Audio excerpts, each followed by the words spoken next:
Hello my dear students, आप लोगों का इस नए क्लास में स्वागत है। आज की हम अपनी इस नए क्लास में हम एक नया टॉपिक स्टार्ट करने वाले हैं और टॉपिक का नाम है कैपिटल स्ट्रक्चर।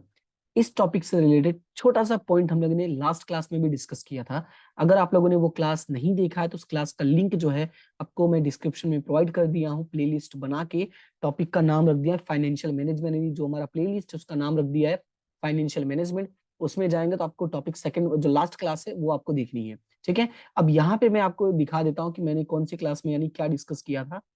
अगर आपको याद होगा तो, नहीं याद हो तो कोई दिक्कत नहीं है। देखो, capital structure of the company consist, याद है जब हम लोगों ने पढ़ा था डिसीजन रिलेटिंग टू फाइनेंस। इसमें मैंने बताया था कि यहाँ पे चार तरीके, equity, equity preference, equity debenture, equity preference and debenture. Right, तो यहाँ पे इसी टॉपिक को थोड़ा सा आगे हम लोग डिस्कस करने वाले हैं। राइट, तो स्टार्ट करते हैं आज की क्लास। फिलहाल फर्स्ट पॉइंट है concept and definition.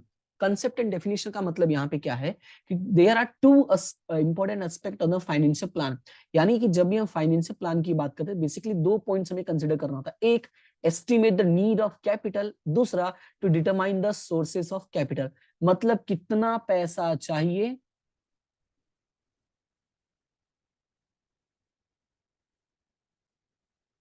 It is a need of capital. दूसरा, कहां से मिलेगा, कहां से,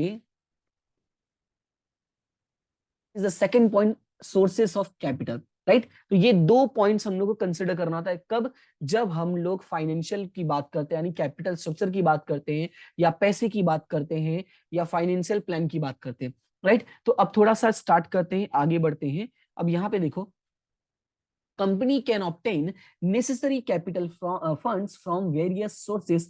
Company procures capital by issuing various type of securities such as equity, preference and debenture। वो अभी हम लोगों ने अभी कुछ देर पहले स्टार्टिंग क्लास में दिखा दिया था और इसके बारे में लास्ट क्लास में भी पढ़ा था। In what proportion will the various type of securities be issued is determined by the financial manager. Now it is the responsibility of the financial manager to decide the proportion of the various capital structures, I mean various proportion of the various securities। Right, मतलब क्या इसका, simple समझो कि जो financial manager उसका काम ये है, ये चेक करना कि कितना इक्विटी होना चाहिए। राइट, इक्विटी कितना होना चाहिए, प्रेफरेंस कितना होना चाहिए, डिवेंचर्स कितने होने चाहिए, इट मींस जो बोरोड करना है, बोरोड मनी होना है वो कितना होना चाहिए। तो इसका जो वेरियस स्ट्रक्चर है वो कौन डिसाइड करता है, that will be decided by the financial manager. Now the capital structure means, यहां पे अंडरलाइन कर लेना, capital structure means the combination of different sources. याद रखना है, capital structure means combination of different sources like equity, preference, debenture, reserve, and loan fund.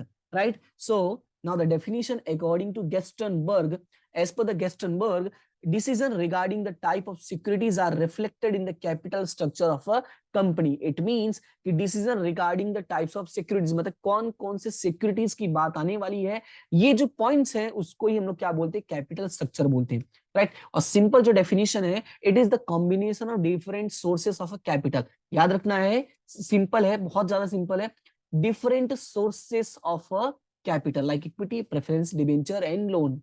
Right, now the next one, in simple words definition क्या बोला है, combination of different sources. तो ये तो पहले ही बता दिया तो इसको रहने ही देते, अभी सीधा नेक्स्ट पॉइंट पे आ जाओ, that is the characteristics of ideal capital structure. यही फिलहाल आज की क्लास का मेन एजेंडा था कि आपको ये छोटा सा टॉपिक है लेकिन इसको एक्सप्लेन करना कि what is the characteristics of ideal structure, capital structure. Number one, simplicity.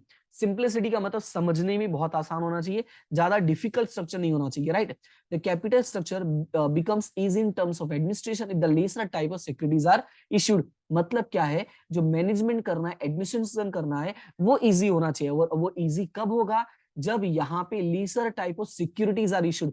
मतलब ऐसा नहीं मल्टीपल टाइप्स ऑफ इशू कर दो, तो मल्टीपल जब सिक्योरिटीज होंगे तो जो एडमिनिस्ट्रेशन होगा वो भी मल्टीपल करना पड़ेगा, यानी प्रॉब्लम होगी। Now the number two, profitability. The plan of capital structure should be such that the profit remains optimum. Second target है कंपनी का जो प्रॉफिट है ना वो कैसा होना चाहिए, ऑप्टिमम होना चाहिए। राइट, तो सेकंड पॉइंट है profitability. Number three, adequate finance. Adequate का मतलब क्या है यहाँ पे, कि जो हमने कॉम्बिनेशन डिसाइड किया है उससे प्रॉपर फाइनेंस मिलना जरूरी है। ऐसा नहीं कि कुछ भी डिसाइड करो। तो थर्ड पॉइंट में याद रखना है proper finance. It means adequate finance can be obtained from the market. Number 4, flexibility. Flexibility का मतलब क्या है? जब भी जरूरत हो we can change as per the requirement, as per the circumstances, right? Number 4 में क्या है? चेंज. Number 5, economy. इकोनॉमी का मतलब है कि जो कॉस्ट होने वाला है, cost of capital, that should B minimum. मतलब क्या है कि ऐसा नहीं होना चाहिए कि पैसे तो ले लिया, यानी सोर्सेस तो डिसाइड कर दिया, बस इस सोर्सेस से पैसे लेने के चक्कर में काफी ज्यादा खर्चा हो जाए, तो वो जो खर्चा है ना उसी के बारे में सोचना है, that is the cost of capital. Now 6, balancing. अब बैलेंसिंग का मतलब क्या है कि दोनों के बीच में बैलेंस होना चाहिए. किसके बीच में? Honours capital in borrowed capital. ये सबसे इंपॉर्टेंट पॉइंट है कि इन दोनों के बीच में प्रॉपर बैलेंस होना जरूरी है. ना ये ज्यादा होना चाहिए ना ये ज्यादा होना चाहिए, तो एक बैलेंस होना चाहिए. Number 7, liquidity.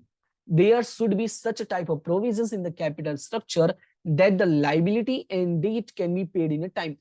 इन केस अगर मान लो पेमेंट करने की बात आ गई, पैसे चुकाने की बात आ गई, तो ऐसा स्ट्रक्चर होना चाहिए so that we can easily pay our liability and debt that can be paid in a time, right? Now the number 8, attractiveness. It should be attractive so that the various types of investor invest in the company. ऐसा structure नहीं होना चाहिए कि कुछ लोगों को लगे ना हम पैसे लगाएंगे तो रिस्की हो जाए, कुछ लोगों को लगा ऐसा लगे कि हम लगाएंगे तो पैसे ज्यादा मिलेंगे. ऐसा नहीं होना चाहिए.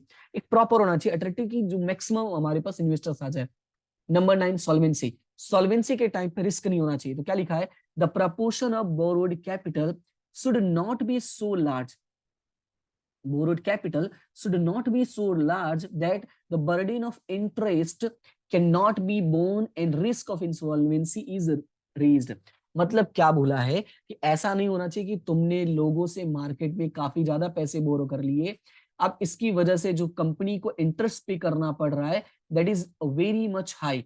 और जब इंटरेस्ट हाई पे करना पड़ेगा और मान लो अगर आपके पास पैसे नहीं है तो सामने वाले जो पर्सन होंगे वो बोले डिमांड करेंगे कि भाई कंपनी को क्या कर दो, बंद कर दो और हमारे पैसे रिटर्न करो. It means risk of insolvency. Clear है? तो ये 9 पॉइंट्स है that should be remembered by you. It means कि आपको याद करना पड़ेगा. तो यहाँ पे मैंने इजी वे में एक्सप्लेन करने की कोशिश की है, बट स्टिल एक बार रीड करना पड़ेगा कि सिंपल होना चाहिए, प्रॉफिटेबल होना चाहिए. ध्यान से सुनना, सिंपल होना चाहिए, प्रॉफिटेबल होना चाहिए, प्रॉपर पैसे मिल जाए ऐसा होना चाहिए, फ्लेक्सिबल होना चाहिए, इकोनॉमी होना चाहिए, खर्चा कम होना चाहिए, बैलेंस बना के रखना है, लिक्विडिटी यानी चेंज कर सके, पैसे चुका सके ऐसा होना चाहिए, अट्रैक्टिव होना चाहिए, सॉल्वेंट होना चाहिए, राइट? तो ये पॉइंट्स आपको दिमाग में रखना है. सो आई होप कि ये पॉइंट आपको क्लियर हो गया होगा.